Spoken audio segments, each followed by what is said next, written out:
Hi, I'm Ashvin Dwarka, the Notary for the Infinity by the Sea project, which is being developed by Two Futures. As Notary for the project, I'm responsible for drafting the legal documentation pertaining to the preliminary reservation agreements, the deeds of sale, and the internal bylaws of this property complex that is being sold on plans. Let me tell you a little bit more about the specifics of purchasing property on leasehold land in Mauritius. Most of the beachfront land in Mauritius is owned by the state. Infinity by the Sea is being developed on the beachfront, and therefore it is being developed on land that is state property. Now, state property cannot be sold, but it can be rented out. And indeed, most beachfront land being owned by the state of Mauritius, this constitutes a precious source of rental income for the government. Now, like other beachfront properties in Mauritius, the Infinity by the Sea underlying land is held on a 60-year lease, which grants very strong rights to the tenant that are very close to actual freehold ownership. And indeed, for the duration of the 60-year lease, any tenant can freely transfer or mortgage or bequeath by will or by testament his leasehold rights to third parties.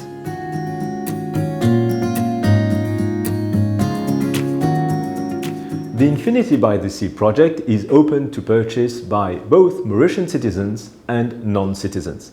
Now, as you may know, non-citizens in Mauritius can only buy property subject to certain specific criteria. Now, they can buy property within approved types of projects under approved schemes. The IRS scheme, for instance, the Smart City one, the PDS scheme, and there's also the so-called Ground Plus 2 scheme, whereby non-citizen can buy apartments within projects that comprise at least a ground floor and 2 upper floors.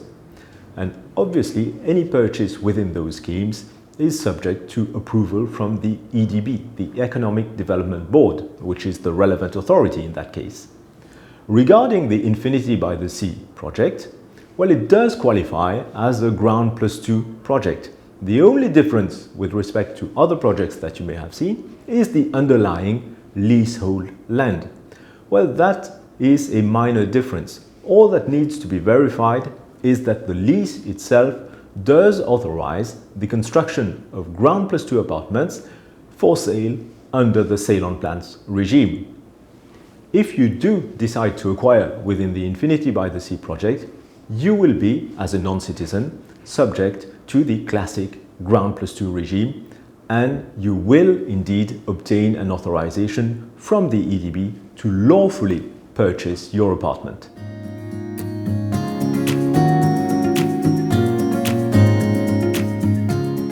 There are 3 components to the right of ownership. The first one is the right of use.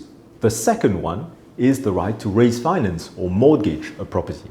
And the third component is the freedom to dispose of the property, i.e. to resell it or to transmit it to your heirs, for instance. If, as a non-citizen, you decide to resell your property to a Mauritian citizen, then there will be no formalities in particular for your buyer to carry out. You, as a non-citizen seller, will simply have to notify the EDB of your decision. In case you decide to resell your apartment to a non-citizen, then your buyer will simply have to go through the same administrative hoops as those that applied to you on your initial purchase.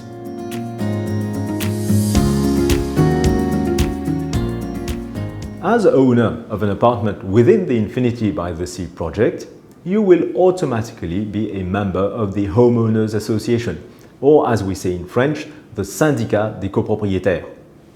As one of the members of that association, you will contribute a proportional share of the rent that is payable each year to the government in respect of the underlying lease. It is the Homeowners Association that will collectively become the tenant of the government, and as a member of that association, obviously you will contribute to the annual rent.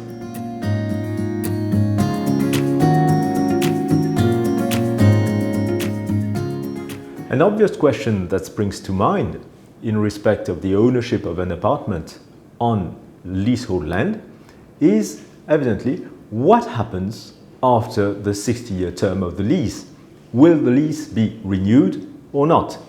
Well, even if the contract itself does not contain automatic renewal provisions, we now have sufficient hindsight with respect to the first wave of government leases that were granted in the 1940s and 1950s in Mauritius. These leases came up for renewal around a decade ago, and what we've seen is that in practice, the government has systematically renewed those leases where the tenants have complied with their obligations. Now, the reason why the government is incited to renew these leases is obviously that they constitute a source of precious income for the state.